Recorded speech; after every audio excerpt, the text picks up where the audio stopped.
Hello everyone, कैसे हैं दोस्तों आप लोग। उम्मीद है दोस्तों आप लोग बहुत बढ़िया होंगे। आइए आज की क्लास शुरू करें। आज हमने एक नया चैप्टर शुरू करना है जिसका नाम है गवर्नमेंट पॉलिसी। सर ये गवर्नमेंट पॉलिसी क्या होती है, कैसे होती है, सबके बारे में डिस्कशन होगा। आइए जल्दी से शुरू करते हैं। Sir what is the meaning of government policy. Government policy को समझना है तो पहले पॉलिसी को समझो। क्या होता है पॉलिसी? जब भी हम किसी काम को करने की कोशिश करते हैं जो हमको बार बार करना है, लंबे समय तक करना है, तो उस काम के पीछे पहले हम देखते हैं हमारे गोल क्या हैं, हमारे ऑब्जेक्टिव्स क्या हैं। उन ऑब्जेक्टिव्स को हासिल करने के लिए, उन उद्देश्यों को पूरा करने के लिए हम किन प्रिंसिपल्स पे चलेंगे, किन सिद्धांतों पे चलेंगे। उसके बाद उन सिद्धांतों को अप्लाई करते हुए, उन सिद्धांतों को अप्लाई करने के लिए हम किन मेथड्स को फॉलो करेंगे ताकि हम अपने ऑब्जेक्टिव को पूरा कर सकें। तो यहां पे दो बातें आ गई। पहली कौन सी? एक तो आ गया प्रिंसिपल, सिद्धांत। दूसरा क्या आ गया? Method, procedure. तो अगर मैं इन प्रिंसिपल्स को और इन सिद्धांतों को और प्रिंसिपल्स को और इन प्रोसीजर्स को, मेथड्स को अगर मिला दूं तो the combination of these two actually is known as the policy. अब बात आती है कि सर गवर्नमेंट पॉलिसी क्या होती है। तो भाई हर एक देश, हर एक कंट्री को चलाने के लिए कुछ ना कुछ तो प्रिंसिपल्स होने जरूरी हैं। हर कोई अपने अलग अलग प्रिंसिपल्स पे काम करता है। हर कंट्री एक अलग प्रिंसिपल पे बेस्ड होती है। हर कंट्री का अपना एक अलग कल्चर होता है, सोशियो कल्चरल एनवायरनमेंट अलग अलग होता है। तो ऐसी कंडीशन में किसी भी देश को चलाने के लिए, किसी भी देश के अंदर डेवलपमेंट के लिए, और खासकर क्योंकि हम इकोनॉमिक्स की बात कर रहे हैं तो हमारा पूरा डिस्कशन इकोनॉमिक डेवलपमेंट से रिलेटेड ही होगा, इसी के इर्द गिर्द घूमेगा। तो हर एक कंट्री के अंदर गवर्नेंस के लिए, उस कंट्री को ठीक से चलाने के लिए, शांति बनी रहे, पीस बनी रहे, डेवलपमेंट होती रहे, लोग तरक्की करते रहे, उसके लिए कोई ना कोई तो तरीके होने जरूरी हैं। तो यहीं पर जब सरकार अपने कुछ सिद्धांतों को और अपनी मेथड्स को, जो कि प्रॉपर गवर्नेंस के लिए, कंट्रीज को चलाने के लिए बहुत जरूरी होती है, तो इसको हम लोग कहते हैं दोस्त गवर्नमेंट पॉलिसी। गवर्नमेंट पॉलिसी को ही कई बार हम लोग पब्लिक पॉलिसी के नाम से ही पुकारते हैं। तो इस चैप्टर के अंदर हम क्या डिस्कस करने वाले हैं? तो इस चैप्टर के अंदर दोस्त हम डिटेल में सबसे पहले डिस्कस करने वाले हैं कि गवर्नमेंट पॉलिसी क्या होती है, किस तरीके से बनाई जाती है, कैसे होती है, गवर्नमेंट पॉलिसी के अलग अलग कंपोनेंट्स क्या होते हैं। अब क्योंकि हम इकोनॉमिक्स से रिलेटेड गवर्नमेंट पॉलिसी की बात करेंगे तो हम इंडिया के अंदर जो आज तक गवर्नमेंट की पॉलिसी इकोनॉमी के डेवलपमेंट से रिलेटेड बनी है, उन अलग अलग पॉलिसीज का एसेंस क्या था, क्यों बनी थी वो सारी अलग अलग पॉलिसीज। उसके बाद मेजर जो चेंजेस आया था इंडिया के इकोनॉमिक पॉलिसीज के अंदर, वो आया था 1991 में, एप्लीकेबल होते होते 1992 आ गया था। तो 1991 में जो मेजर इकोनॉमिक पॉलिसीज के अंदर चेंजेस आए थे वो क्या क्या थे, उनके ऊपर हमारा ज्यादा कंसंट्रेशन रहेगा। इसके लिए, इसके अलावा देखा जाए तो इस चैप्टर के अंदर हम इसी तरीके से जो पोस्ट इंडिपेंडेंस इकोनॉमिक पॉलिसीज रही हैं, उन पोस्ट इंडिपेंडेंस इकोनॉमिक पॉलिसीज के ऊपर हम ज्यादा कंसंट्रेट करेंगे। That is all about our chapter. तो इतना चैप्टर हमने इसके अंदर कवर करना है। छोटा सा चैप्टर है, जल्दी खत्म हो जाता है। मुश्किल से 2 लेक्चर इसके अंदर लगेंगे। है सर 2 लेक्चर लग जाएंगे। अब दोस्त थोड़ी तो इज्जत करो हिस्ट्री की। अब ऐसा थोड़ी ना होता है कि बस मैं चालू करूं और किस्सा खत्म कर दूं। हाँ मैं एकदम दोस्त ठीक हूं। आप लोग कैसे हैं? सर हम लोग भी एकदम बढ़िया। तो आइए आज की क्लास शुरू करें। मैंने एक आउटलाइन बता दी कि इस चैप्टर के अंदर हम क्या क्या, कैसे कैसे पढ़ने वाले हैं। ठीक? यस सर, ठीक है एकदम। आगे चलते हैं। सबसे पहले दोस्त, जैसे कि मैंने पहले कहा था डिस्कशन में, सबसे पहले तो हम गवर्नमेंट पॉलिसी को ही डिस्कस करेंगे। अब इंडिया के अंदर गवर्नमेंट पॉलिसी बनी कैसे? तो इंडिया के अंदर सबसे पहले देखते हैं हिस्टोरिकल फ्रेमवर्क क्या था। हिस्टोरिकल फ्रेमवर्क का मतलब यहां पर यह है कि सदियों से इंडिया के अंदर इकोनॉमिक पॉलिसीज बनाई जा रही हैं, सदियों से इंडिया के अंदर इकोनॉमिक पॉलिसीज चल रही हैं। तो ये पास्ट से रिलेटेड जितनी इकोनॉमिक पॉलिसीज आती गई और आ रही हैं, ये थी क्या? अगर हम अपने इंडियन माइथोलॉजी को या शास्त्रों को या अपने धर्म ग्रंथों को या ग्रंथों को पलटा के देखें तो सबसे पहले गवर्नमेंट पॉलिसी का जिक्र मिलता है अर्थशास्त्र के अंदर। हमारे एक बहुत बड़े गुरु हुआ करते थे, इकोनॉमिक गुरु कह लो, इंटेलेक्चुअल गुरु कह लो, पॉलिटिशियन गुरु कह लो, कैसे भी कह लो, जिनका नाम हुआ करता था चाणक्य।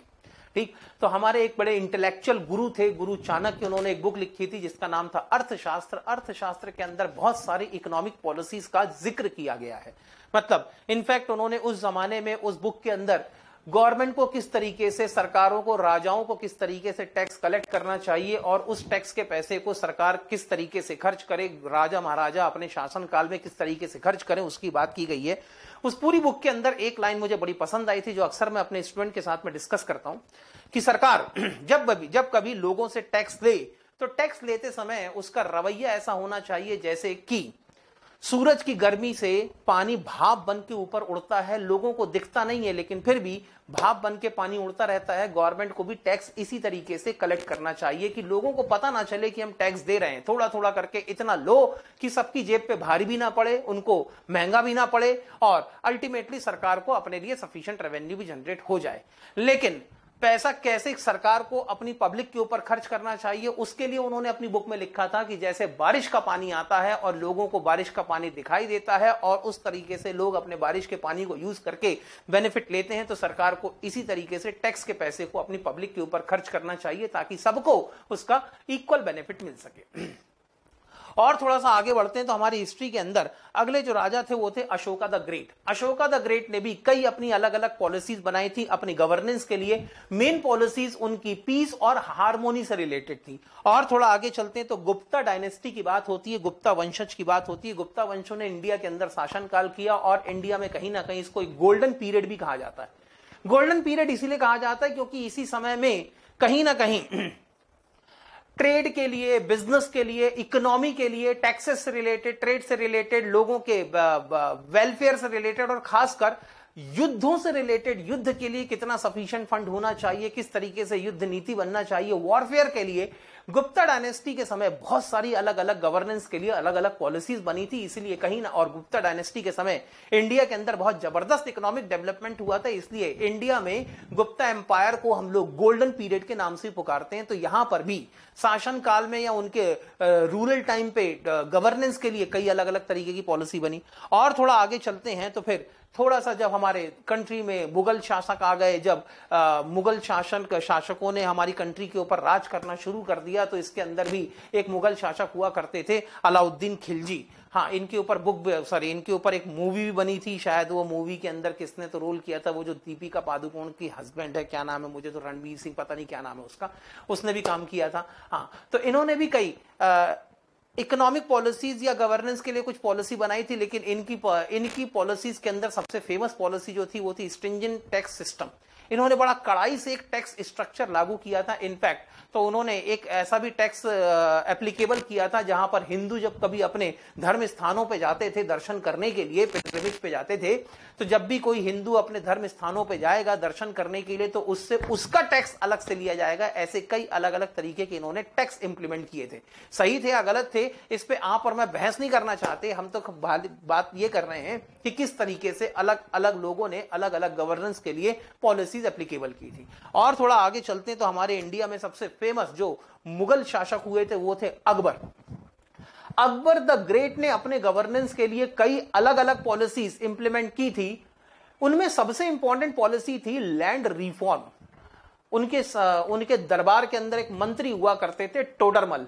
टोडरमल के साथ मिलके लैंड रिफॉर्म मतलब किसान जो है एक्चुअली खेती कर रहा है उस तक उसको भी उसका जमीन का हिस्सा मिलना चाहिए, ताकि वो भी अपनी जमीन समझ के उसके ऊपर खेती किसानी करे, ज्यादा अच्छी फसल पैदावार करे, आउटपुट ज्यादा निकाले। इस तरीके से उन्होंने कई लैंड रिफॉर्म के लिए बात की थी। खासकर अकबर के जमाने में कंट्री के अलग अलग एरियाज में इरिगेशन फैसिलिटीज को या इरिगेशन सिस्टम को बहुत जबरदस्त तरीके से इंस्टॉल किया गया था, ताकि पानी की कमी के कारण कभी इंडिया के अंदर सूखा ना पड़े। इसके बाद और अगर मैं आगे चलूं तो दोस्त, इतना तो हो गया हमारा हिस्टोरिकल बैकग्राउंड। अब बात आती है पॉलिसी की।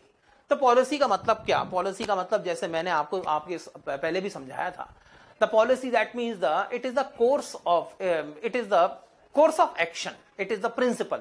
आप किन सिद्धांतों पे काम करते हैं, आप किन एक्शंस को अडॉप्ट करते हैं और आपके काम करने का तरीका क्या है, आपके काम करने का रवैया क्या है, that actually is the course of action is known as policy.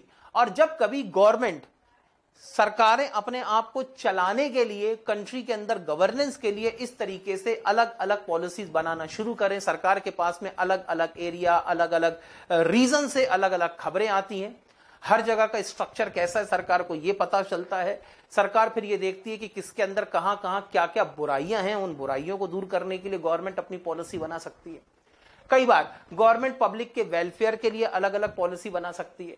तो यहां पर अलग अलग मुद्दों से रिलेटेड, अलग अलग सिचुएशन से रिलेटेड गवर्नमेंट की अलग अलग समय पे अलग अलग पॉलिसीज आती रहती हैं। तो ये कुल मिला के गवर्नमेंट के डिसीजंस होते हैं कि गवर्नमेंट आगे आने वाले समय में किस तरीके से काम करना चाहती है, गवर्नमेंट क्या करेगी और गवर्नमेंट क्या नहीं करेगी। Actually it is the policy of the government और द गवर्नमेंट पॉलिसी। तो गवर्नमेंट पॉलिसी कहीं ना कहीं ये बताती है कि सरकार आगे क्या करने वाली है, सरकार आगे क्या करेगी और सरकार आगे क्या नहीं करेगी। That is all about the government policy. तो कुल मिला के गवर्नमेंट पॉलिसी का मतलब क्या? तो दोस्तों गवर्नमेंट पॉलिसी को अगर देखना हो तो गवर्नमेंट पॉलिसी कुल मिला के गवर्नमेंट के जो ऑब्जेक्टिव्स होते हैं, गवर्नमेंट के जो गोल्स होते हैं, उनको अचीव करने के लिए, उन गोल्स को हासिल करने के लिए गवर्नमेंट का प्रोसीजर क्या होगा, गवर्नमेंट की मेथड्स क्या होगी, गवर्नमेंट उसके लिए कौन कौन से एक्शंस लेगी, गवर्नमेंट उसके लिए कौन कौन से डिसीजंस लेगी, ताकि ये लोगों के, सोसाइटी के एक्शंस को, उनके डिसीजन को इन्फ्लुएंस कर सके। साइड बाय साइड गवर्नमेंट जो बदलाव लाना चाहती है वो बदलाव भी आ जाए और गवर्नमेंट का ऑब्जेक्टिव भी कुल मिला के सेटिस्फाइड हो जाए। अगर इतना समझ में, मतलब इसमें भी गवर्नमेंट पॉलिसी में कोई डाउट है तो कुछ एग्जांपल्स की बात करते हैं। फॉर एग्जाम्पल टैक्स स्ट्रक्चर या टैक्स प्रोसेस या टैक्स पॉलिसी। गवर्नमेंट की टैक्स पॉलिसी से रिलेटेड ऑब्जेक्टिव क्या है? Public welfare. गवर्नमेंट ये कहती है कि हम अमीरों से ज्यादा टैक्स लेंगे और अमीरों से टैक्स लेने के बाद गवर्नमेंट के पास जो रेवेन्यू कलेक्शन होगा उस रेवेन्यू को हम गरीबों की भलाई पे खर्च करेंगे। तो गवर्नमेंट का ऑब्जेक्टिव यहां पर पब्लिक वेलफेयर का है। लेकिन अब पब्लिक वेलफेयर को पूरा करने के लिए गवर्नमेंट की पूरी कोशिश ये होती है कि जो लोग इस लायक हैं, जिनकी इनकम इतनी ज्यादा है कि अगर उनसे टैक्स ले भी लिया जाए तब भी उनकी स्टैंडर्ड ऑफ लिविंग में बहुत ज्यादा फर्क नहीं पड़ेगा, तो गवर्नमेंट उनसे डेफिनेटली ज्यादा टैक्स लेगी। लेकिन उन लोगों से तो बिल्कुल भी टैक्स नहीं लिया जाएगा जिनकी ऑलरेडी इनकम बहुत कम है, और जबकि उन लोगों से टैक्स लेने की बजाय उनके वेलफेयर के ऊपर टैक्स खर्च किया जाएगा। कई बिजनेस से रिलेटेड रेस्ट्रिक्टिव पॉलिसी होती है। गवर्नमेंट कई बार बिजनेसमैन को कहती है कि आप ऐसा नहीं कर सकते, आप वैसा नहीं कर सकते, आप ये नहीं करोगे, आप वो नहीं करोगे। ये रेस्ट्रिक्टिव पॉलिसी क्यों होती है? ताकि बिजनेसमैन कहीं भी किसी भी तरीके से कंज्यूमर को एक्सप्लॉइट ना करें, लेबर्स को एक्सप्लॉइट ना करें, कहीं ये हमारी इकोनॉमी के लिए, कंट्री के लिए नेगेटिव इंटरेस्ट में ना चला जाए। कंट्री के नेगेटिव इंटरेस्ट में अगर कोई चीज होती है तो गवर्नमेंट उस काम को करने के लिए रोक देती है बिजनेसमैन को। कई बार आपने भी, जैसे अकाउंटिंग कॉमर्स आप पढ़ते हैं, अकाउंटिंग के अंदर बहुत सारी आपको इंफॉर्मेशन डिस्क्लोज करनी पड़ती है। Why there is a disclosure norm? Because that is the result of the government policy. Government ये चाहती है कि आपके जो भी फाइनेंशियल रिजल्ट्स हैं वो पब्लिक के सामने आने चाहिए, ताकि पब्लिक उन फाइनेंशियल रिजल्ट्स को देखकर कहीं ना कहीं एक रेशनल डिसीजन ले सके। तो these are all the outcome of your government policy. जो हमारी टैक्स पॉलिसीज हैं, जो हमारा लीगल प्रोसेस है, पूरा लीगल फ्रेमवर्क है, court of law, tax policy है, रिपोर्टिंग फ्रेमवर्क है, these are all the outcome of government policy. Government policy की कुछ इंपॉर्टेंट डेफिनेशन भी सुन लेते हैं। सबसे पहले एक स्कॉलर है हमारे थॉमस आर डे।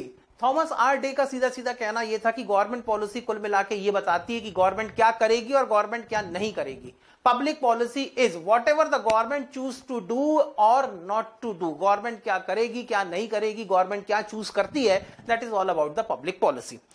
इसके बाद है एक रिचर्ड रोज। रिचर्ड रोज के हिसाब से गवर्नमेंट पॉलिसी अपने आप में कोई डिसीजन नहीं है। गवर्नमेंट पॉलिसी गवर्नमेंट के कोर्स ऑफ एक्शन को बताता है। गवर्नमेंट पॉलिसी गवर्नमेंट के काम करने के तरीके को, रवैये को, पैटर्न को रिप्रेजेंट करता है। तो इसलिए इन्होंने डेफिनेशन में कहा गवर्नमेंट पॉलिसी और the public policy is not a decision, it is the course और the pattern of activity. Government के काम करने के तरीके को, रवैये को बताता है।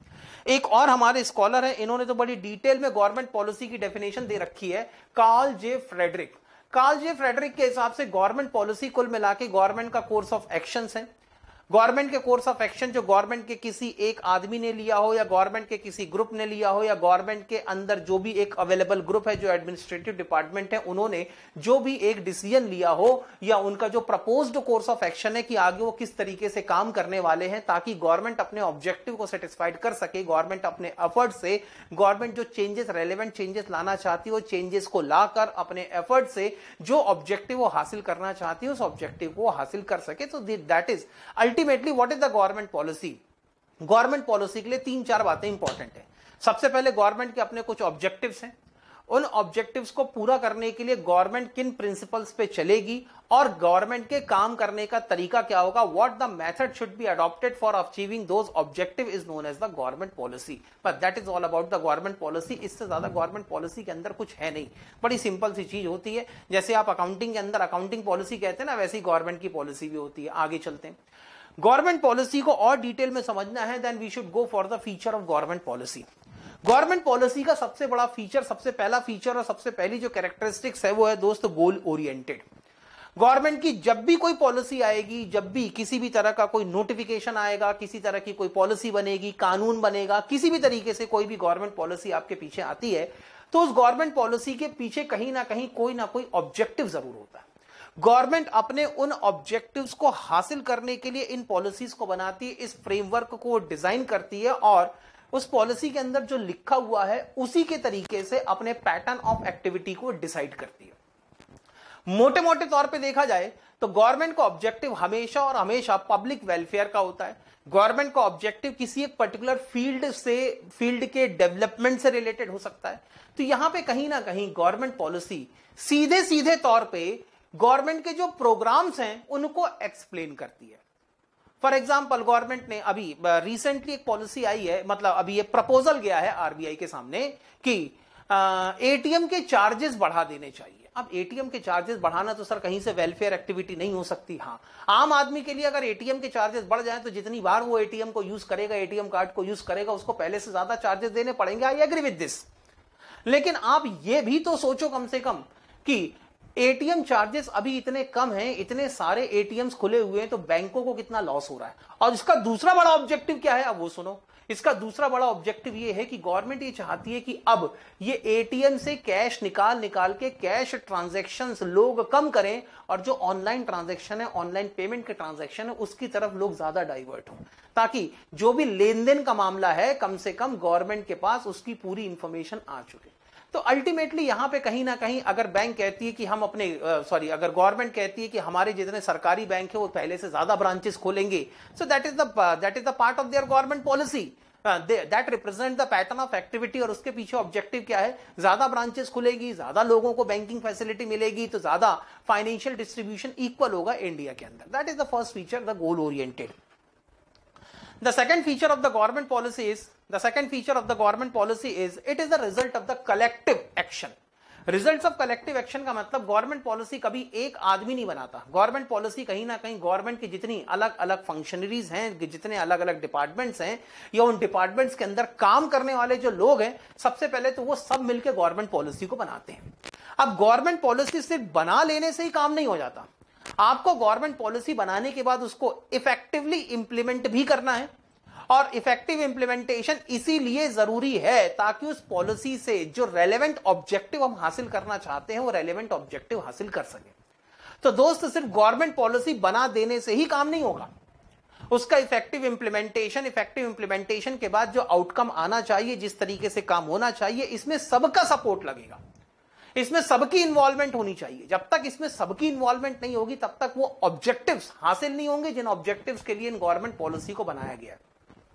रिसेंटली अभी आपने सुना होगा 3 तलाक के मुद्दे पे मोदी गवर्नमेंट ने एक कानून बना दिया, 3 तलाक को उन्होंने बैन कर दिया। अब ऑब्जेक्टिव ये था कि जो मुस्लिम महिलाएं हैं, मुस्लिम औरतें हैं, उनका जो ये तलाक 3 बार बोल के, कई लोग, मतलब सारे तो लोग नहीं करते, लेकिन कुछ 2, 4, 5%, 10% जो मुस्लिम लोग होते हैं जो इसका अननेसेसरी या कहना चाहिए अनएथिकल एडवांटेज उठाने की कोशिश करते हैं और वो जो मुस्लिम औरतों को हैरेस करते हैं, उसको रोकने के लिए ऑब्जेक्टिव तो यहां पर ये था 3 तलाक को बैन करने का।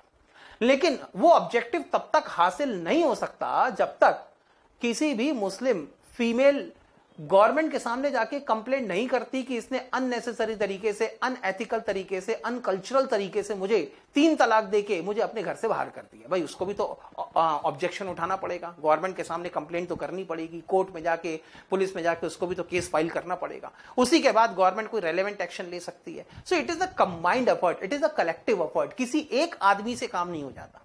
पूरा का पूरा अगर हम अपना जुडिशियल फ्रेमवर्क को देखें तो जुडिशियल फ्रेमवर्क के अंदर पहले इंफ्रास्ट्रक्चर चाहिए, जजेस होना चाहिए, लॉयर्स होना चाहिए, फिर इंडिया के लोगों के अंदर कानून के लिए इतना भरोसा होना चाहिए कि अगर कोई उनके साथ में गलत करता है then definitely they should raise the voice against that injustice, तब तक अगर मान लो सबका इसके अंदर एक इक्वल पार्टिसिपेशन नहीं होगा, तब तक किसी भी तरीके से गवर्नमेंट पॉलिसी सक्सेसफुल नहीं हो सकती। कलेक्टिव एक्शन, कलेक्टिव एक्शन के बाद दोस्त अगली जो हमारी कैरेक्टरिस्टिक्स कह लो या फीचर कह लो वो है मल्टीपल फैक्टर। जितनी भी गवर्नमेंट पॉलिसी बनती है वो सिर्फ एक पर्टिकुलर एंगल को देख के नहीं बनाई जाती। गवर्नमेंट पॉलिसी बनाते समय उन्हें सोशल एंगल भी देखना पड़ता है।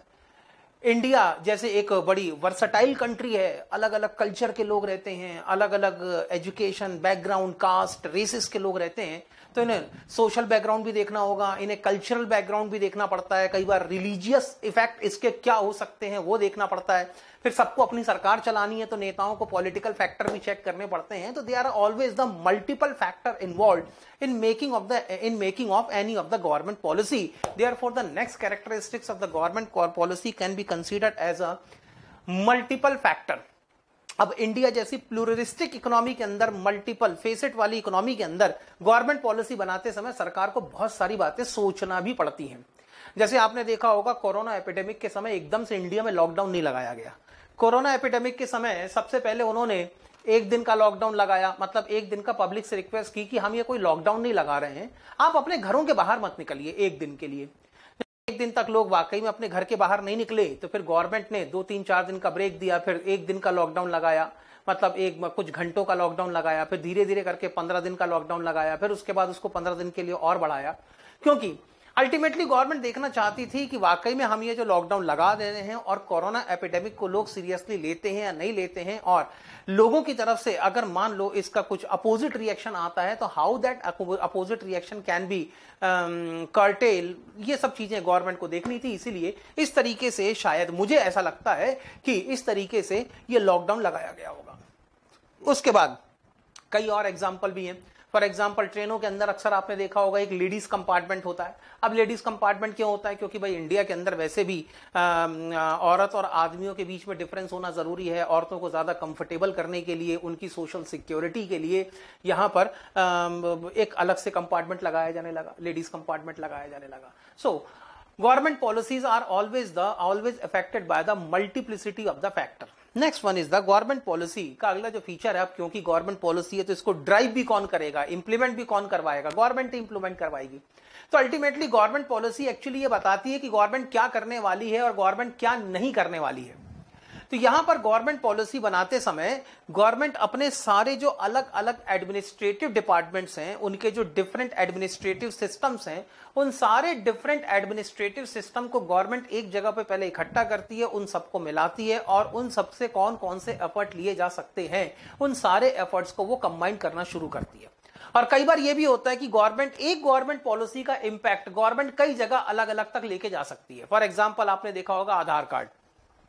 पहले तो आधार कार्ड मेरी पहचान के नाम से शुरू हुआ था कि मेरी भी एक यूनिफाइड आइडेंटिटी कार्ड होगा, यूआईडी कार्ड बनेगा आपका, ये मेरी अलग से पहचान बनेगी। लेकिन गवर्नमेंट ने जब ये आधार कार्ड वाली स्कीम के अंदर आधार कार्ड बनाना शुरू किए तो उन्होंने कहा भाई आप अपने आधार कार्ड को बैंक अकाउंट से लिंक करें। बैंक अकाउंट से लिंक करने के बाद उन्होंने कहा आप अपने आधार कार्ड को जो आप एलपीजी सिलेंडर खरीदते हैं अगर उसमें सब्सिडी चाहते हैं तो उसके साथ लिंक करो। तो गवर्नमेंट ने कहा कि नहीं, अब जब भी आप एलपीजी सिलेंडर खरीदोगे आपको मार्केट रेट में ही खरीदना पड़ेगा, लेकिन सब्सिडी के पैसे सीधे आपके उस बैंक अकाउंट में क्रेडिट हो जाएंगे जिस बैंक अकाउंट से आपका आधार कार्ड लिंक है। फिर धीरे से उन्होंने इसको पैन कार्ड के साथ में लिंक करने कह दिया। बाद में बहुत हल्ला ही मचा, सुप्रीम कोर्ट के अंदर 2-4 पीआईएल वगैरह भी दायर की गई, ये सब हुआ। तो अल्टीमेटली यहां पर सारे के सारे सिटीजन्स को आधार कार्ड देने से हुआ ये कि गवर्नमेंट की जो पॉलिसी थी कि गवर्नमेंट के बेनिफिट, एक्चुअल बेनिफिट लोगों के सीधे बैंक अकाउंट तक पहुंचे, इस ऑब्जेक्टिव को सेटिस्फाइड करने के लिए कहीं ना कहीं आधार स्कीम बड़ी सक्सेसफुल हो गई। तो कहीं ना कहीं जो गवर्नमेंट पॉलिसी होती है गवर्नमेंट ड्रिवन होती है। गवर्नमेंट उन पॉलिसी को कहां कहां तक लेके जा सकती है, लेके जाना चाहती है, that is all depends on the government itself. इसके बाद नेक्स्ट फैक्टर की बात करूं तो यहां पर हो सकता है गवर्नमेंट पॉलिसी के लिए नेक्स्ट फैक्टर होता है दोस्त मल्टीपल फॉर्म। मल्टीपल फॉर्म का मतलब यहां पर होता है कि गवर्नमेंट पॉलिसी अलग अलग फॉर्म में लोगों के सामने आ सकती है। कई बार गवर्नमेंट नोटिफिकेशन के थ्रू देती है, कई बार गवर्नमेंट पॉलिसी में नरेंद्र मोदी साहब अपनी मन की बात में रेडियो चैनल के अंदर बताते हैं कि गवर्नमेंट ऐसा सोच सकती है।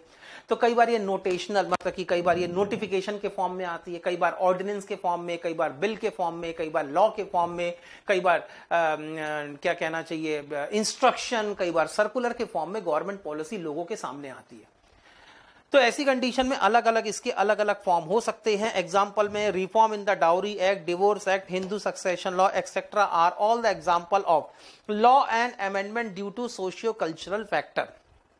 इसके बाद इसके अंदर नेक्स्ट फैक्टर जो होता है वो होता है रिटन फॉर्म। गवर्नमेंट पॉलिसी अक्सर ऐसे ओरली नहीं होती, ओरली पहले अगर हिंट दे दिया जाए तो बात अलग है कि सरकार ऐसा कुछ सोच रही है, लेकिन जितनी भी गवर्नमेंट पॉलिसीज हैं, गवर्नमेंट पॉलिसी अक्सर रिटन फॉर्म में आती है। इनको आप उनके ऑफिशियल गजट के अंदर या जो regulatory government and regulatory bodies हैं जिनसे रिलेटेड ये गवर्नमेंट पॉलिसीज हैं, उनके जो जर्नल्स होते हैं उनके अंदर ये नोटिफाइड कर दी जाती है।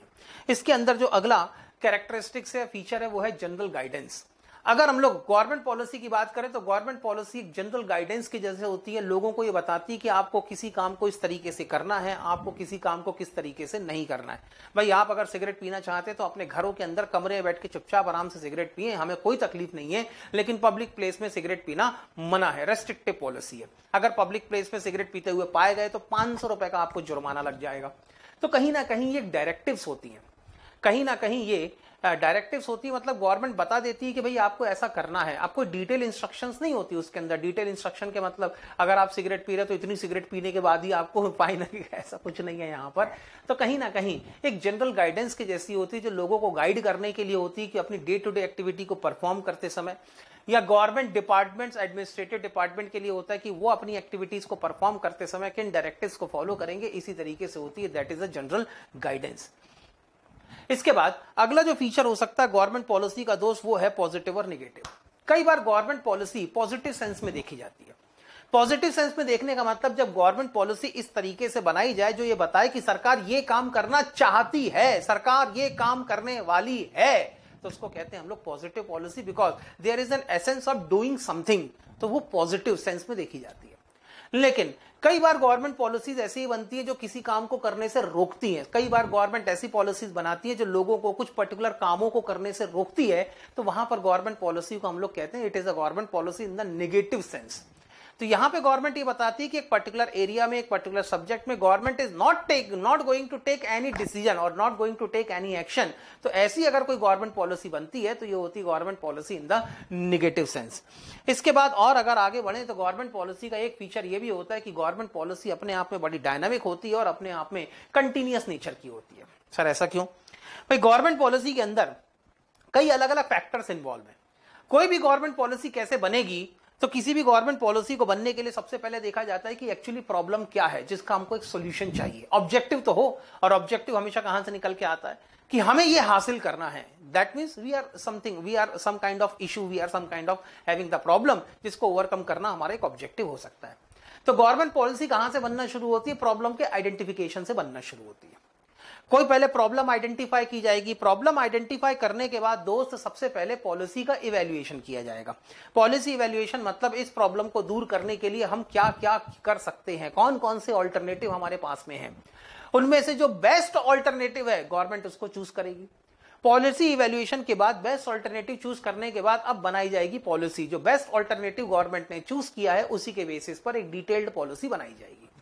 पॉलिसी बनने के बाद अब इस पॉलिसी की होगी इंप्लीमेंटेशन, क्योंकि अभी तो सिर्फ पेपरों पे है। जब तक ये ग्राउंड रियलिटी पे एप्लीकेबल नहीं होती, जब तक इसकी इंप्लीमेंटेशन नहीं होती, तब तक तो पॉलिसी किसी काम की नहीं। इसी के बाद यहां पर इसी पॉलिसी को, जब पॉलिसी इंप्लीमेंट होगा तो फिर इसी पॉलिसी को पब्लिक पॉलिसी में कन्वर्ट करने के लिए, इसको पब्लिकली इंप्लीमेंट करवाने के लिए इसके लिए प्रोसेस शुरू हो जाएगी। So that is the complete circle for implementing any of the government policy. अब ये अपने आप में कंटिन्यूअस नेचर की इसीलिए क्योंकि ये नेचर कंटिन्यूअसली चलता रहेगा। आपने पॉलिसी को एप्लीकेबल करवा दिया, पब्लिक ने इस पॉलिसी को एक्सेप्ट भी कर लिया, लेकिन कल को जब सोशल एनवायरनमेंट बदलेगा, कल्चरल एनवायरनमेंट बदलेगा, तो हो सकता है कि आपको इन्हीं पॉलिसी के अंदर अमेंडमेंट करने की जरूरत पड़ जाए। अक्सर आप सुनते भी होंगे कि गवर्नमेंट ने कई पुराने कानूनों को खत्म कर दिया, उसके बदले में गवर्नमेंट कई तरह के नए कानून लेके आ गई। So that is always the continuous process. और क्योंकि गवर्नमेंट पॉलिसी अलग अलग डिफरेंट स्फीयर के ऊपर इंपैक्ट डालती है, इसलिए इसको हम लोग कई बार यहां पे डायनामिक नेचर की मानते हैं, because it is always changing and it is a continuous process. Making the government policy is always the continuous process. So these are all the features और these are all the characteristics of the government policy. अब अगला सवाल यह आता है कि sir कितने अलग अलग टाइप की गवर्नमेंट पॉलिसी हो सकती है? What are the different types of government policy? तो नॉर्मली ऐसे तो कई अलग अलग टाइप की गवर्नमेंट पॉलिसी हो सकती है, लेकिन मोटे मोटे तौर पे अगर देखा जाए तो कुछ सिलेक्टेड एरियाज हैं गवर्नमेंट पॉलिसी के, कुछ सिलेक्टेड टाइप्स हैं गवर्नमेंट पॉलिसी के। इसके अंदर सबसे पहले होती है रेगुलेटरी पॉलिसी। रेगुलेटरी पॉलिसी के अंदर अक्सर ये देखा जाता है कि गवर्नमेंट जब कभी रूल्स एंड रेगुलेशंस के लिए, पीस एंड हार्मोनी बनाए रखने के लिए, किसी को गलत काम को करने से रोकने के लिए, अच्छी चीजों को प्रमोट करने के लिए जब कोई गवर्नमेंट पॉलिसी बनाती है तो इसको कहते हैं हम लोग दोस्त रेगुलेटरी पॉलिसी। तो कुल मिला के रेगुलेटरी पॉलिसी किसी भी कंट्री के अंदर सिक्योरिटी, उसके अंदर रेगुलेशंस, उस कंट्री के दूसरी कंट्री के साथ होने वाले फॉरेन ट्रेड, उनके कंट्री के जो सेफ्टी मेजर्स हैं, मतलब internal safety as well as border safety, जो जियोग्राफिकल फ्रंटियर है उसकी सेफ्टी, इन सबसे रिलेटेड होती है। अब यहां पर ये जो गवर्नमेंट पॉलिसीज होती हैं जो रेगुलेटरी नेचर की होती हैं, ये एक पर्टिकुलर सेक्टर के अब हम लोग सिर्फ इकोनॉमी की बात करेंगे तो इकोनॉमी के हिसाब से इकोनॉमी के हर एक सेक्टर के लिए अलग अलग रेगुलेटरी पॉलिसी हो सकती है। फॉर एग्जांपल जैसे भी आपने देखा होगा कि स्टॉक मार्केट के अंदर स्टॉक मार्केट के इंटरमीडियरीज और उसके पूरी एक्टिविटीज को कंट्रोल करने के लिए गवर्नमेंट ने एक एक्ट बना रखा है, securities exchange board of India, ठीक है, सेबी एक्ट। अब सेबी एक्ट अपने आप में एक regulatory, SEBI securities exchange board of India अपने आप में एक रेगुलेटरी बॉडी है जिसने पूरा का पूरा रेगुलेटरी फ्रेमवर्क बना रखा है for the proper operation and the fair operation of the stock market. वैसे ही इंडिया के अंदर मनी की सप्लाई को कंट्रोल करने के लिए गवर्नमेंट ने बना रखा है दोस्त आरबीआई एक्ट। आरबीआई एक्ट के हिसाब से, आरबीआई एक्ट के बेसिस पर एक बॉडी बनी, इंस्टीट्यूशन बनी जिसको कहते हैं हम लोग रिजर्व बैंक ऑफ इंडिया। अब रिजर्व बैंक ऑफ इंडिया का काम क्या है यहाँ पर? रिजर्व बैंक ऑफ इंडिया का काम है फॉरेन एक्सचेंज रिजर्व को कंट्रोल करना, मनी मार्केट के जो ऑपरेशंस हैं उनको कंट्रोल करना, मनी की सप्लाई को कंट्रोल करना। इस तरीके से अलग अलग इकोनॉमिकल सेक्टर के लिए अलग अलग रेगुलेटरी फ्रेमवर्क बनाए जा सकते हैं और उन रेगुलेटरी फ्रेमवर्क को इफेक्टिव तौर पे इंप्लीमेंट करवाने के लिए अलग अलग रेगुलेटरी बॉडीज बना दी जाती हैं। तो ये होती है पहले टाइप की पॉलिसी जिसको हम लोग कहते हैं दोस्त रेगुलेटरी पॉलिसी। रेगुलेटरी पॉलिसी के बाद अगला जो नंबर लगता है वो होता है फैसिलिटेटिव पॉलिसी। फैसिलिटेटिव पॉलिसी के अंदर वो गवर्नमेंट पॉलिसीज आती हैं जो इकोनॉमी कह लो या आम आदमी कह लो, आम जनता कह लो, इकोनॉमी के अलग अलग सेक्टर या पब्लिक के अलग अलग सेक्टर, सोसाइटी के अलग अलग सेक्टर को किसी ना किसी तरीके से फैसिलिटी देने से रिलेटेड होती है, इसलिए इसको हम लोग कहते हैं फैसिलिटेटिव पॉलिसी। जैसे कई बार कहती है कि अगर कोई नए स्टार्टअप शुरू होंगे तो गवर्नमेंट उनको इक्विटी असिस्टेंस प्रोवाइड करेगी। किसानों को जैसे गवर्नमेंट अक्सर 0 रेट ऑफ इंटरेस्ट में लोन प्रोवाइड करवाती है। और यहां पर कई बार ये भी, जैसे अभी गवर्नमेंट ने इंडिया के अंदर स्किल डेवलपमेंट के लिए नेशनल स्किल डेवलपमेंट कॉरपोरेशन बनाया। इस कॉरपोरेशन को बनाने के पीछे गवर्नमेंट का रीजन क्या था कि भाई ये कॉरपोरेशन अलग अलग जगह पे अलग अलग प्रोग्राम चलाएंगे और जो अनस्किल्ड लेबर क्लास है उसको स्किल प्रोवाइड करेंगे ताकि जब वो उसकी स्किल इंप्रूव हो तो वो भी पहले से ज्यादा अच्छा पैसे कमा सके, इंडिया के लिए अपना आउटपुट ज्यादा दे सके। तो इस तरीके से गवर्नमेंट जब अपनी पब्लिक को अलग अलग तरीके से फैसिलिटीज देने के लिए अगर कोई गवर्नमेंट पॉलिसी बनाए तो ऐसी गवर्नमेंट पॉलिसी को दोस्त हम लोग कहते हैं फैसिलिटेटिव गवर्नमेंट पॉलिसी। इसके बाद एक टाइप की गवर्नमेंट पॉलिसी जो होती है वो होती है restrictive government policy. Restrictive government policy के अंदर गवर्नमेंट उस पर्टिकुलर सेक्टर या उस पर्टिकुलर एरिया से रिलेटेड जितनी फैसिलिटीज दी जा रही हैं उन सारे बेनिफिट्स को, उन सारी फैसिलिटीज को कर्टेल करना शुरू कर देती है, खत्म करना शुरू कर देती है। तो इसको कहते हैं हम लोग रेस्ट्रिक्टिव पॉलिसी, क्योंकि हम एक रेस्ट्रिक्शन लगाना शुरू कर देते हैं उस गवर्नमेंट पॉलिसी के थ्रू कि भाई ये हमारा एरिया, हमारे एरिया के अंदर कोई नहीं आएगा या आप इस एरिया के बाहर नहीं जाएंगे। जैसे चाइना से गुड्स को इंपोर्ट हो रहा है तो गवर्नमेंट ने उस चाइनीज गुड्स के ऊपर अपनी इंपोर्ट ड्यूटी बढ़ा दी। अब इंपोर्ट ड्यूटी बढ़ाने से हुआ ये कि जब चाइना का गुड्स इंडिया में आएगा, पहले से ज्यादा इंपोर्ट ड्यूटी लगेगी तो इंडिया के अंदर वो गुड्स महंगा हो जाएगा। तो कहीं ना कहीं हम चाइना से होने वाले इंपोर्ट को कंट्रोल करने की कोशिश कर रहे हैं। कभी आपने देखा होगा कि एक जमाने में प्याज का रेट, अनियन का प्राइस बहुत बढ़ गया था। वो लगभग 100-125 रुपए किलो, 125 रुपीज पर केजी या उससे भी ज्यादा जब उसका रेट हो गया तो इंडियन गवर्नमेंट ने अनियन के एक्सपोर्ट पे बैन लगा दिया कि आप इंडिया के बाहर अनियन, अगले नोटिफिकेशन आने तक इंडिया के बाहर आप प्याज एक्सपोर्ट नहीं कर सकते। That is was also the restrictive policy in itself. तो जहां कहीं गवर्नमेंट किसी तरह के रेस्ट्रिक्शंस लगाना शुरू कर दे, बेनिफिट्स को कर्टेल करना शुरू कर दे, एडवांटेजेस को कम करना शुरू कर दे, तो that is the restrictive policy. इसके बाद जो अगली पॉलिसी होती है वो होती है दोस्त हमारी डिस्ट्रीब्यूटिव पॉलिसी। डिस्ट्रीब्यूटिव पॉलिसी का मतलब गवर्नमेंट जब लोगों तक अपने इकोनॉमिक रिसोर्सेज फैलाना चाहती है, बंटवाना चाहती है, लोगों तक पहुंचाना चाहती है, लोगों की भलाई के लिए, पब्लिक वेलफेयर के लिए, लोगों के क्या कहना चाहिए, लोगों के भलाई तो ठीक है, एक एग्जैक्ट वर्ड है जस्टिस, लोगों के जस्टिस के लिए कह सकते हैं, लोगों के जस्टिस के लिए, लोगों की हेल्थ के लिए, लोगों को सर्विसेज देने के लिए जब गवर्नमेंट अपने रिसोर्सेज लोगों के बीच में बांटना शुरू करती है तो इस टाइप की जो गवर्नमेंट पॉलिसी होती है इसको कहते हैं हम लोग यहां पर डिस्ट्रीब्यूटिव पॉलिसी। नॉर्मली ये जो डिस्ट्रीब्यूटिव पॉलिसी होती है वो लोगों की भलाई के लिए, लोगों की मदद करने के लिए होती है और मुसीबत के समय उनको असिस्टेंस प्रोवाइड करने के पॉइंट ऑफ व्यू से दी जाती है। तो that is the distributive policy और distributive government policy. Distributive policies are meant for a specific segment of the society. It can be in the area of public distribution, public welfare, justice for women, health, service, etc. These mainly include all public assistance and welfare program, example adult education program, food relief, social insurance, immunity camps, etc. So these are all the characteristics of your or the nature of government policy. सबसे common form जिसमें public policy public के सामने present होती है या बन के हमारे सामने आती है वो होती है लॉ, कानून। तो अगर पब्लिक पॉलिसी बनने का एक फेज समझना है या बनने का एक पूरा प्रोसेस समझना है तो बहुत अच्छा तरीका है कि इंडिया के अंदर कानून कैसे बनाए जाते हैं इनको समझ लिया जाए। Law making process in India अगर इसको समझ लिया जाए तो कहीं ना कहीं इंडिया में पब्लिक पॉलिसी कैसे बनाई जाती है, लोगों के सामने कैसी लाई जाती है, ये सारी बातें आसानी से समझी जा सकती है। अब इंडिया के अंदर कानून बनाने का काम होता है लॉ मेकिंग बॉडी का। तो कानून बनाने की प्रोसेस को समझने के पहले इंडिया में जो लॉ मेकिंग बॉडी है उसको समझना जरूरी है, क्योंकि लॉ मेकिंग बॉडी सबसे पहले कानून बनाती है और फिर यही कानून या पहले एक बिल बनाती है और यही बिल जब पास हो जाता है तो यही एक्ट का फॉर्म ले लेता है, जिसको हम लोग कहते हैं जैसे कंपनीज एक्ट। पहले कंपनीज बिल था, फिर पार्लियामेंट में प्रेजेंट हुआ, फिर राज्यसभा में प्रेजेंट हुआ, फिर उसकी एक्सेप्टेंस हुई, फिर उसके बाद में बन गया कंपनीज एक्ट 2013।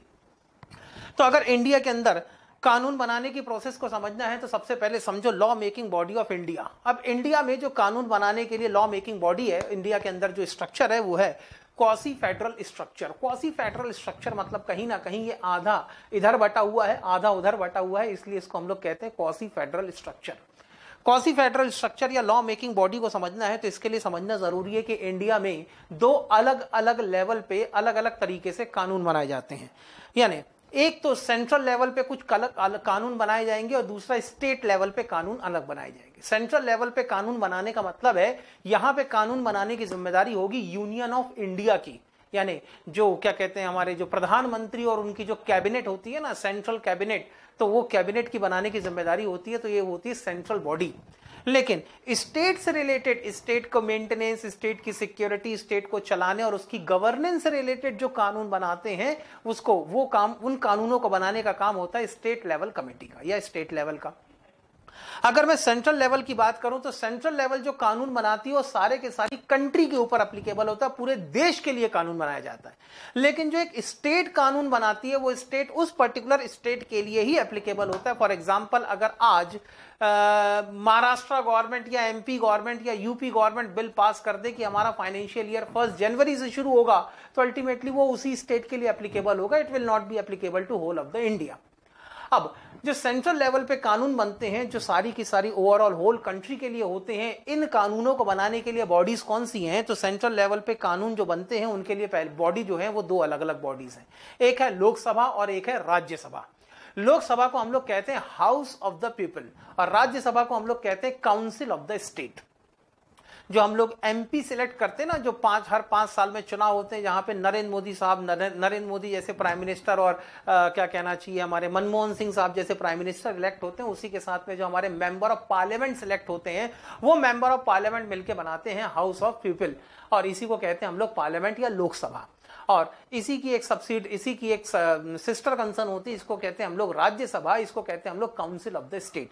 लेकिन स्टेट गवर्नमेंट के अंदर ये जो बॉडी होती है इनका नाम होता है विधानसभा and Vidhan Parishad. Vidhan Sabha is also known as lower house and Vidhan Parishad is also known as upper house. तो स्टेट से रिलेटेड कानून बनाना है तो स्टेट असेंबली बनाएगी, नेशनल या पूरे ऑल ओवर इंडिया से रिलेटेड कोई कानून बनाना है तो सेंट्रल लेवल पे बनेगा, पार्लियामेंट के अंदर वो पास होगा। तो that is the law making body in India. इस तरीके से ये अलग अलग बॉडीज काम करती हैं। अब सवाल ये होता है कि सर इंडिया में कानून बनाने की प्रोसेस क्या है, what are the different phases for making the law in India. तो इसके अंदर सबसे पहले होता है दोस्त यहां पर phase 1 pre legislative phase. Pre legislative phase मतलब कानून बनने के पहले का फेज का, it is the phase before making any of the law. इसको कहते हैं हम लोग प्री लेजिस्लेटिव फेज। इसके अंदर जो पहला काम होता है दोस्त वो होता है यहां पर आइडेंटिफिकेशन का। आइडेंटिफिकेशन का मतलब यहां पर यह है कि पहले उन मुद्दों को ढूंढा जाता है, कानूनों को ढूंढा जाता है जिनके अंदर या तो अमेंडमेंट करनी है, या उन मुद्दों को, इश्यूज को ढूंढा जाता है जिन इश्यूज से रिलेटेड आपको कोई नया कानून बनाना है। इसलिए इस फेज को हम लोग कहते हैं आइडेंटिफिकेशन फेज। तो या तो क्यों नया कानून बनाने की जरूरत है, इस नई जरूरत को ढूंढा जाएगा, और या तो फिर क्यों पुराने कानून को अमेंडमेंट करने की जरूरत है, वो अमेंडमेंट को पता किया जाएगा। चलो भाई, जरूरत पता चल गई। जरूरत पता करने के बाद अब उन रेलेवेंट इंफॉर्मेशन की जरूरत है जिनके बेसिस पर या तो नया कानून बनेगा या अमेंडमेंट होगा। इनको कहते हैं हम लोग इनपुट। अब ये आएगा कहां से इनपुट दोस्त, या तो अलग अलग जो मिनिस्ट्रीज होती हैं गवर्नमेंट की, वो बताती हैं कि भाई इस कानून के अंदर ये बदलाव करना जरूरी है, नहीं तो आगे हमारी जो नई पॉलिसीज बन रही हैं उन पॉलिसीज की इंप्लीमेंटेशन में दिक्कतें आ सकती हैं। तो कई बार कानून बनाने के लिए मुद्दे जो गवर्नमेंट की कंसर्न मिनिस्ट्री है वहीं से आते हैं, और कई बार पब्लिक डोमेन से निकल के आते हैं। जैसे कि अभी आपने कभी सुना होगा ट्रिपल तलाक वाला मुद्दा पब्लिक डोमेन से निकल के आया। वैसे ही इस बीच में अभी एनआरसी वाला मुद्दा निकला, नेशनल रेसिडेंट रजिस्टर, और ये सब एनआरसी वाला मुद्दा आया। तो ये सब पब्लिक डोमेन से निकल के आए। तो कई बार ये जो इन्फॉर्मेशन, ये जो इनपुट होती है मिनिस्ट्री से निकल के आती है, कई बार पब्लिक डोमेन से निकल के आती है। अब इन इन्फॉर्मेशन को लेने के बाद, इन इनपुट्स को लेने के बाद, अब इसको ड्राफ्ट बिल के अंदर, मतलब ड्राफ्ट बिल मतलब पहले तो एक जनरल पर्पज से एक बिल लिखा जाता है, इसको कहते हैं हम लोग ड्राफ्ट बिल। उस ड्राफ्ट के बिल के अंदर इन सारी इंफॉर्मेशन को इनपुट किया जाएगा, इन सारी इंफॉर्मेशन को डाला जाएगा, और इन सारी इंफॉर्मेशन को डालने के बाद कानून के अंदर कैसे रेलेवेंट चेंजेस होने चाहिए, यानी उनकी अमेंडमेंट्स लिखी जाएगी, और उसके बाद ये लॉ मिनिस्टर को भेज दिया जाता है।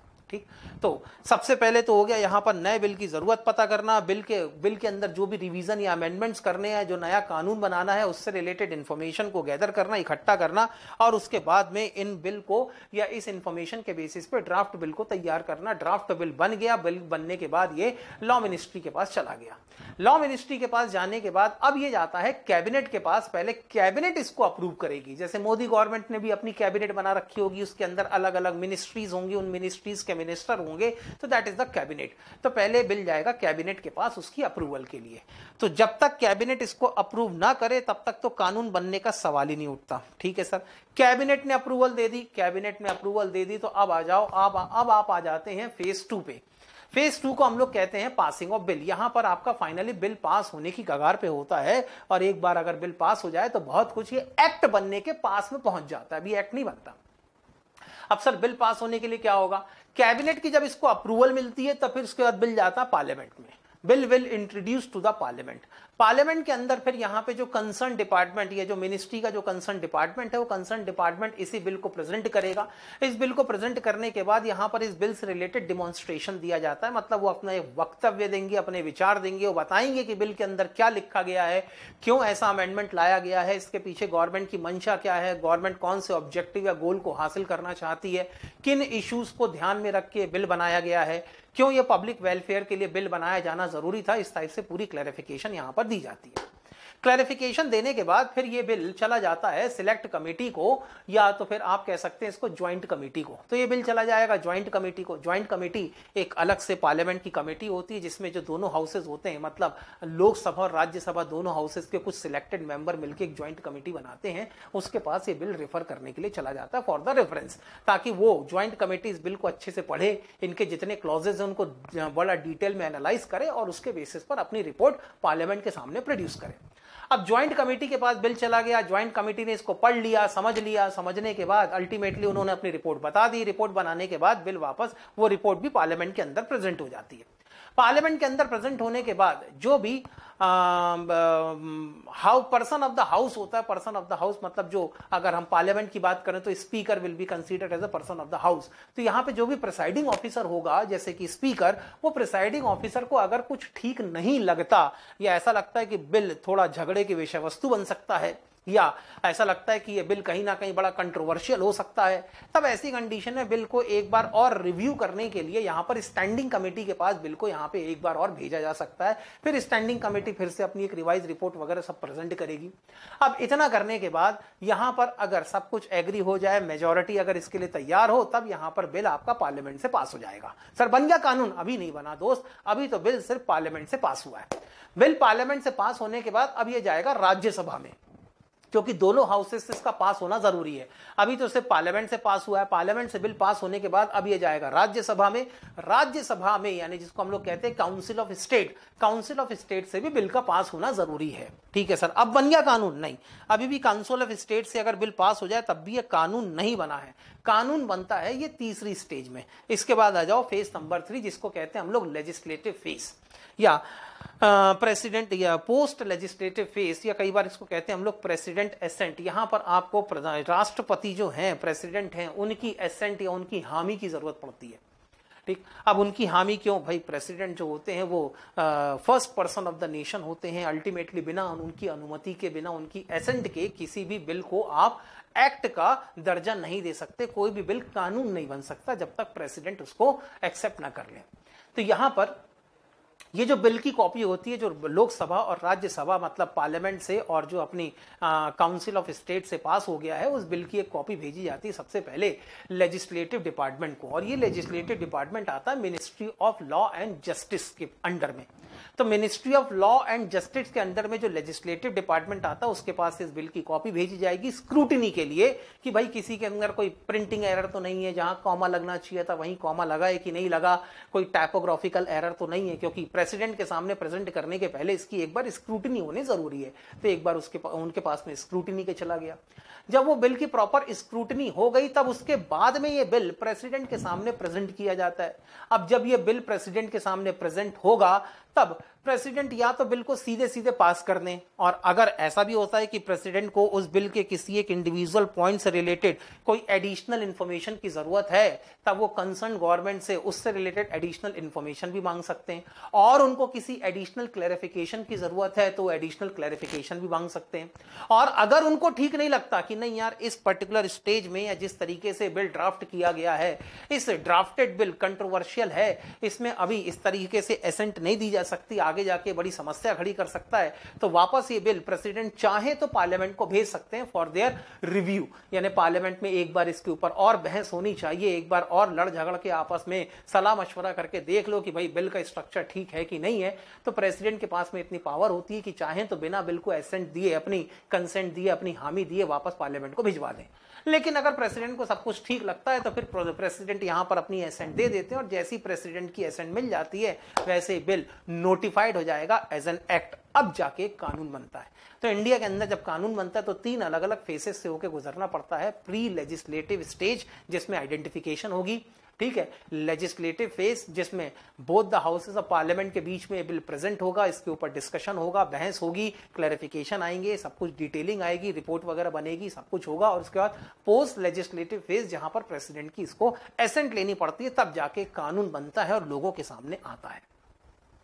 अब इसी के बाद जो अगला टॉपिक हमारा बचता है दोस्त, वो है post independence public policy. Public policy कैसे कानून बनता है इतना तो समझ लिया।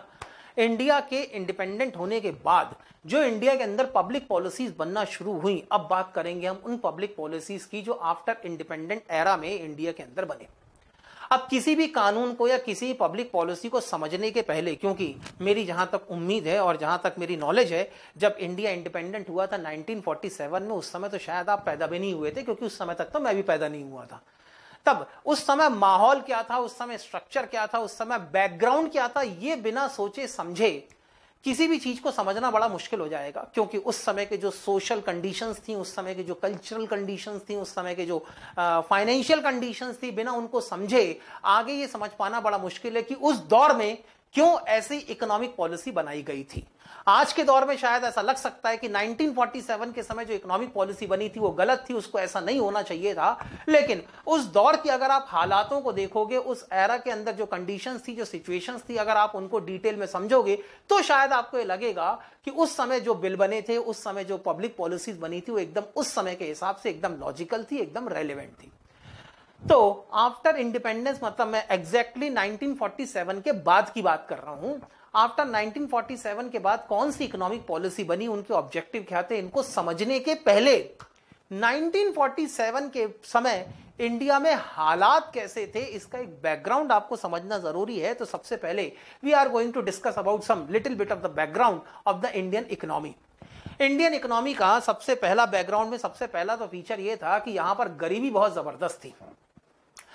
पूरी की पूरी पॉपुलेशन का एक बड़ा हिस्सा बिलो पॉवर्टी लाइन रहता था, यानी पूरी पॉपुलेशन के 50% से ज्यादा पॉपुलेशन इंडिया के अंदर ऐसी थी जो 2 वक्त की ठीक से रोजी रोटी भी नहीं कमा पाती थी, और एक टाइम तो शायद उनको और उनके परिवार वालों को भूखे पेट सोना पड़ता था। इतने बुरे हालात थे at the time of independence. The major portion of the population was population being below the poverty line.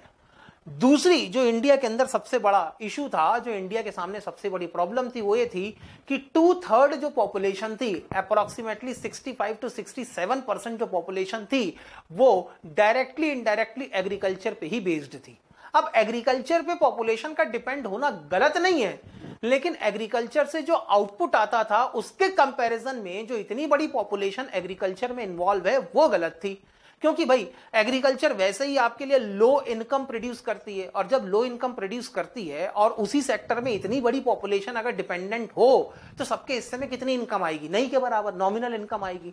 तो दूसरा बड़ा इशू यहां पर यह था कि उस समय एग्रीकल्चर में आउटपुट बहुत कम आता था, पर हेक्टेयर जो प्रोडक्शन हम लोग कहते हैं वो काफी कम आता था, और इतना कम पर हेक्टेयर प्रोडक्शन आने के बाद भी लगभग 2/3 पॉपुलेशन एग्रीकल्चर पे बेस्ड थी।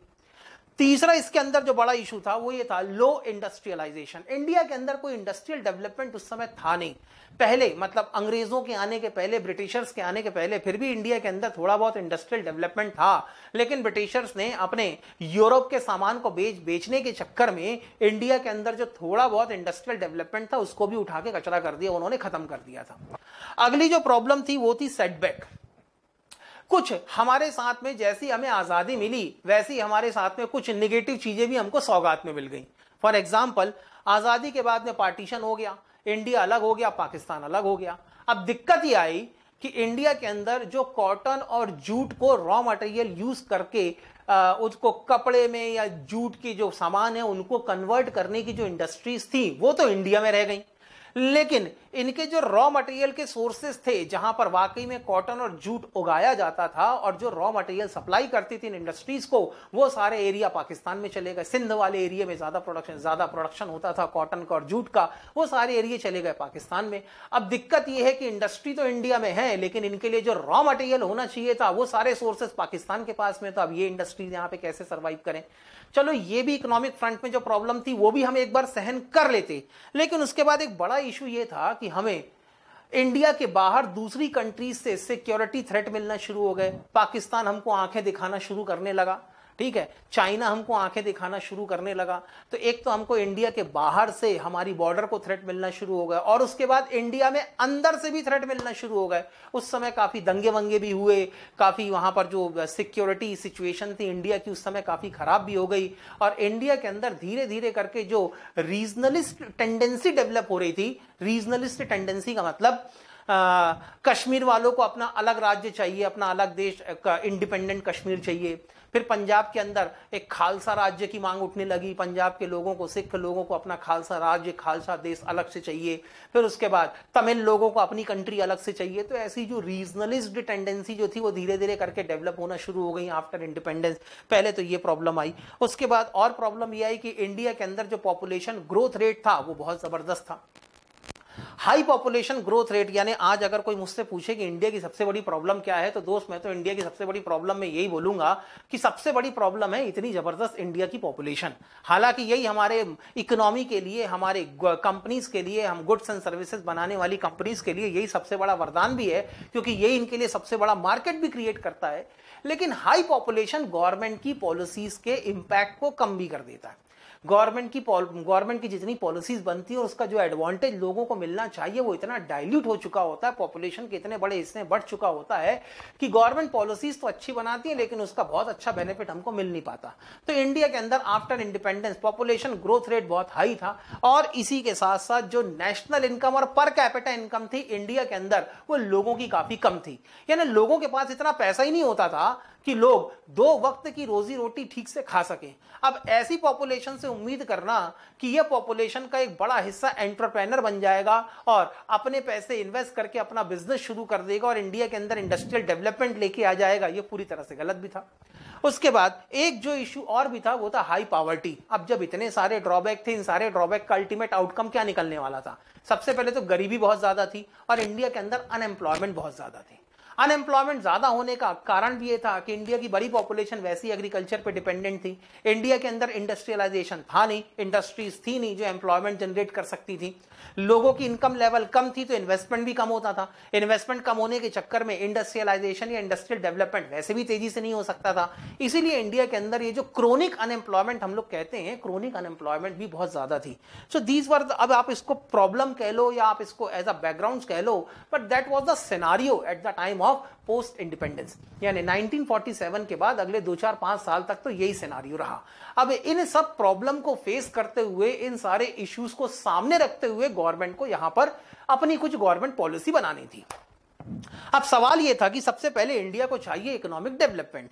इकोनॉमिक डेवलपमेंट के लिए सबसे पहले आपको एक अपनी कंट्री के अंदर एक इकोनॉमिक सिस्टम इंस्टॉल करना जरूरी था। तो जब हमें इंडिपेंडेंस मिली थी तब ऑल ओवर वर्ल्ड में 2 अलग अलग टाइप के इकोनॉमिक सिस्टम चला करते थे। इसमें एक जो फेमस मॉडल ऑफ इकोनॉमी था या इकोनॉमिक सिस्टम था, that was the capitalist economy. Capitalist economy US वालों ने इसको अडॉप्ट किया था। यूएस की पूरी इकोनॉमी कैपिटलिस्ट इकोनॉमी बेस्ड हुआ करती थी। अब कैपिटलिस्ट इकोनॉमी और सोशलिस्ट इकोनॉमी के बारे में डिटेल में ऑलरेडी हम अपने इकोनॉमिक्स के 2nd चैप्टर के अंदर पढ़ चुके हैं, इसलिए बहुत ज्यादा डिस्कशन तो यहां पर भी नहीं होगा। लेकिन कैपिटलिस्ट इकोनॉमी का कुछ बेसिक फीचर थे। कैपिटलिस्ट इकोनॉमी का बेसिक फीचर, पहला तो फीचर यह था कि यहां पे प्राइवेट सेक्टर बड़ा जबरदस्त होता है। प्राइवेट सेक्टर होने के बाद यहां पर इंडिविजुअल पर्संस को या इंडिविजुअल बिजनेसमैन को फैक्टर ऑफ प्रोडक्शन की ओनरशिप मिल सकती है, यानी इंडिविजुअल ओनरशिप होती है इसके अंदर। और यहां पे गवर्नमेंट गुड्स एंड सर्विसेज का प्रोडक्शन नहीं करती, वो इकोनॉमी में डायरेक्टली इंटरफेयर नहीं करती। कैपिटलिस्ट इकोनॉमी में गवर्नमेंट एक फैसिलिटेटिव रोल प्रोवाइड करती है। वो सिर्फ रूल्स एंड रेगुलेशन बनाएगी, रेगुलेटरी फ्रेमवर्क प्रोवाइड करेगी और उसकी जो इकोनॉमिक पॉलिसी होगी वो इस तरीके से होती है ताकि वो प्राइवेट बिजनेसमैन को फैसिलिटेट कर सके, so that the private businessman will produce more and more goods. That was the capitalist economy. लेकिन इसी के अपोजिट और उस समय after independence, eight the time of independence, दूसरा मॉडल जो इकोनॉमी के अंदर या वर्ल्ड के अंदर प्रेजेंट था, that was the communist model. Communist model जिसपे पूरा का पूरा सोवियत रशिया बेस्ड था, यूएसएसआर कहते थे उस समय। ये अनडिवाइडेड रूस था या अनडिवाइडेड रशिया था। तो यहां पर सोवियत रशिया के अंदर जो मॉडल चला करता था वो था कम्युनिस्ट मॉडल या जिसको आप सोशलिस्ट इकोनॉमी भी कहते हैं, that was the communist model. Actually वहां पर एक कम्युनिस्ट पार्टी थी। कम्युनिस्ट पार्टी यहां पर लोगों की भलाई के लिए, पब्लिक वेलफेयर के लिए ही काम करना पसंद करती थी, तो इनका जो मॉडल था बाद में सोशलिस्ट मॉडल कहलाने लगा। अब सोशलिस्ट मॉडल के लिए इसके भी कैरेक्टरिस्टिक्स क्या होती थी? इसकी भी कैरेक्टरिस्टिक्स थी यहाँ की स्टेट की ओनरशिप ज्यादा होती थी, स्टेट ओनरशिप यहाँ पर होती थी। यहाँ पर इनका पब्लिक डिस्ट्रीब्यूशन सिस्टम बहुत तगड़ा होता था ताकि गवर्नमेंट जिन गुड्स एंड सर्विसेज का प्रोडक्शन करे वो गुड्स एंड सर्विसेज आम लोगों तक बड़ी आसानी से और बहुत तेजी से पहुंचाया जा सके। प्राइवेट सेक्टर का रोल नहीं के बराबर होता था, बिल्कुल नहीं के बराबर। छोटे मोटे जो बिजनेस हैं उनमें प्राइवेट ओनरशिप हो सकती थी, प्राइवेट सेक्टर हो सकता था, लेकिन बड़े बिजनेस के अंदर और इंपॉर्टेंट गुड्स एंड सर्विसेज के अंदर प्राइवेट सेक्टर को बिजनेस करना अलाउ नहीं था। तो अब आफ्टर इंडिपेंडेंस इतनी सारी पॉलिसीज, इतनी सारी प्रॉब्लम इंडिया के सामने थी। इन प्रॉब्लम्स के बाद इन प्रॉब्लम को दूर करने के लिए, इकोनॉमिक डेवलपमेंट के लिए कोई ना कोई इकोनॉमिक सिस्टम चाहिए था। उस समय हमारे प्रधानमंत्री बने जवाहरलाल नेहरू। अब उनके सामने बड़ा सवाल यह था कि हम कैपिटलिस्ट इकोनॉमी को अडॉप्ट करें या सोशलिस्ट इकोनॉमी को अडॉप्ट करें। हम कैपिटलिस्ट मॉडल पे इंडिया का इकोनॉमिक मॉडल बनाएं या कम्युनिस्ट मॉडल के बेसिस पर इंडिया का इकोनॉमिक मॉडल बनाएं। तो उस समय जवाहरलाल नेहरू और उनको जो इकोनॉमिक सजेशन देने वाली कमेटी थी, प्लानिंग कमीशन जो था, उन सबका मानना यह था कि कैपिटलिस्ट इकोनॉमी के एडवांटेजेस तो हैं लेकिन उसके कई बड़े डिसएडवांटेजेस भी हैं। वैसे ही सोशलिस्ट इकोनॉमी के एडवांटेजेस भी हैं तो उसके बहुत बड़े कुछ डिसएडवांटेजेस भी हैं। तो दोनों में से किसी एक इंडिविजुअल मॉडल को अडॉप्ट करना इंडिया जैसी अनडेवलप्ड, उस समय अनडेवलप्ड हुआ करती थी, इंडिया जैसी अनडेवलप्ड कंट्री के लिए ठीक नहीं है, क्योंकि वैसे इकोनॉमिक फ्रंट पे हम काफी वीक हैं और जो सिक्योरिटी थ्रेट हमको मिल रही थी उन सिक्योरिटी थ्रेट को भी ओवरकम करना था। तो उस समय फाइनली सबकी इच्छा से, सबके मन से और सबकी सहमति से जो मॉडल इंडिया के लिए अडॉप्ट किया गया, that was the mixed economic model. Mixed economic model में हमने कैपिटलिस्ट इकोनॉमी और सोशलिस्ट इकोनॉमी दोनों को मिलाया और दोनों को मिलाने के बाद एक परफेक्ट ब्लेंड बनाया और जो परफेक्ट ब्लेंड बना उसको हमने नाम दिया मिक्स्ड इकोनॉमी। अब इस मिक्स्ड इकोनॉमी के अंदर कुछ फीचर कैपिटलिस्ट इकोनॉमी के होते हैं, कुछ फीचर सोशलिस्ट इकोनॉमी के होते हैं।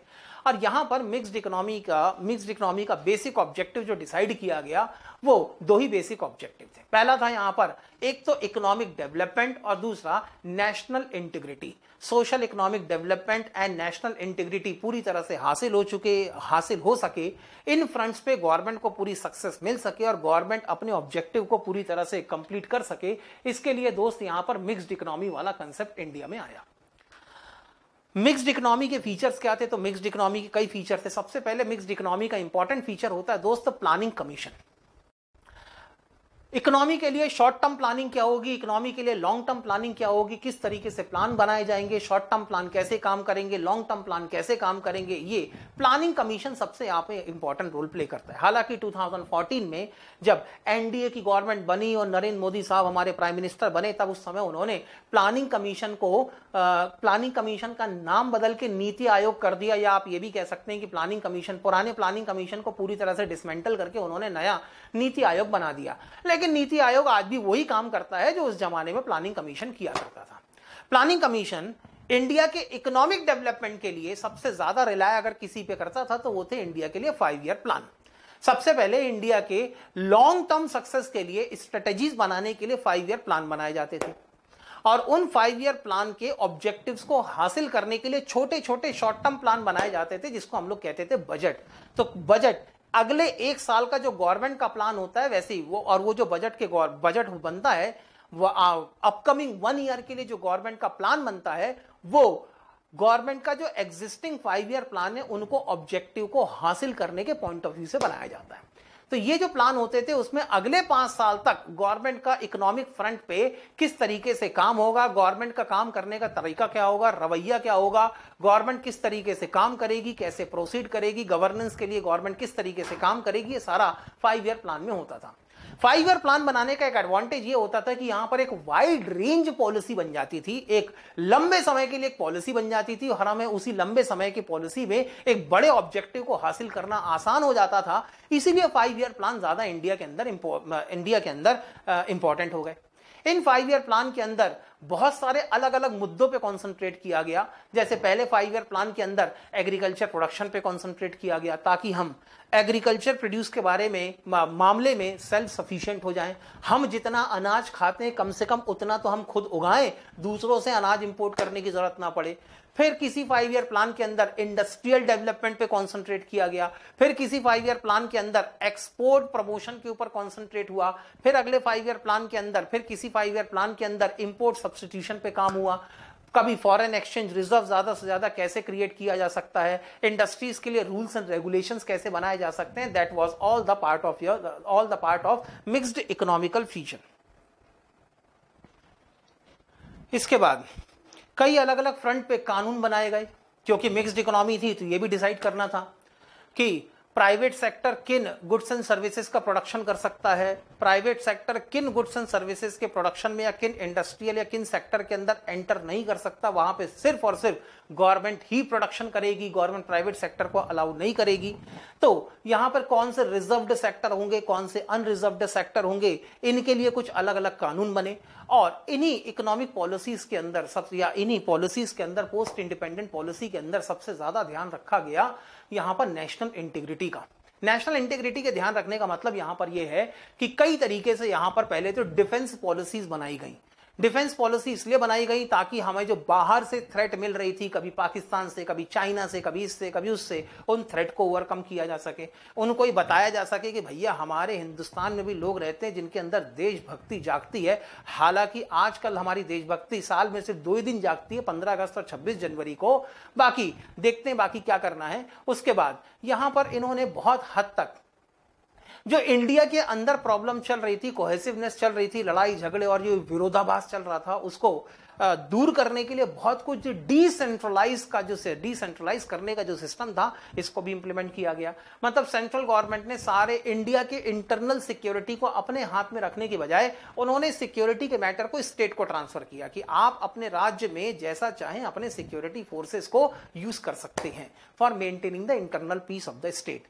So that was the basic structure of post-independence policies. मैं post-independent economic policy नहीं कह रहा हूं, that was the basic structure of the post-independence policy in the given relevant background.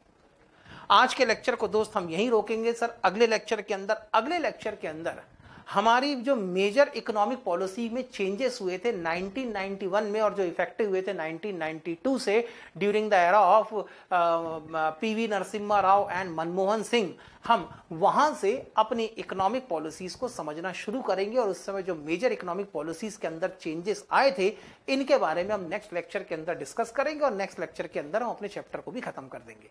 तब तक दोस्त बाय बाय।